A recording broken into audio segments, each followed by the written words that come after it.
ఉమ్మడి మహబూబ్ నగర్ జిల్లాలో 2 పార్లమెంటు స్థానాల్లో కాంగ్రెస్ పార్టీ విజయకేతనం ఎగరవేస్తుందని ఎమ్మెల్యే మధుసూదన్ రెడ్డి ధీమా వ్యక్తం చేశారు. పార్లమెంట్ ఎన్నికల్లో కాంగ్రెస్ అభ్యర్థి చల్లా వంశచంద్ర రెడ్డి లక్ష మెజారిటీతో గెలవబోతున్నారని స్పష్టం చేశారు. పార్లమెంట్ ఎన్నికల్లో బీజేపీ బీఆర్ఎస్ ఒకటేయని మధుసూదన్ రెడ్డి ఆరోపించారు. సోషల్ మీడియాలో పెద్ద ఎత్తున తప్పుడు పోస్టులు పెడుతూ ప్రజలను ముఖ్యంగా యువతను తప్పుదోవ పట్టించే విధంగా వ్యవహరించిన బీజేపీకి ప్రజలు ఆల్రెడీ బుద్ధి చెప్పిర్రు. వాళ్ళేదో పగటి కళలు గంటా ఉన్నారు. ఏంటంటే వాపును చూసి బల్బు అనుకునే విధంగా బీజేపీల వ్యవహార శైలిని చూస్తుంటే అందరూ కూడా నవ్వుకుంటున్నారు, అసహించుకుంటున్నారు. కూడా ఈరోజు భారతదేశంలో కూడా బీజేపీ పార్టీ తుడిచిపెట్టుకోపోతా ఉంది.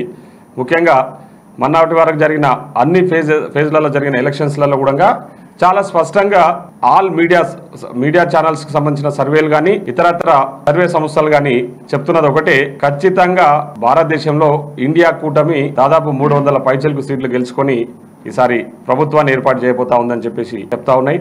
మేము కూడా చాలా విశ్వాసంతో అంటే నమ్మకంతో ఉన్నాం. ఖచ్చితంగా ఈరోజు ఈసారి ప్రజలు పెద్ద ఎత్తున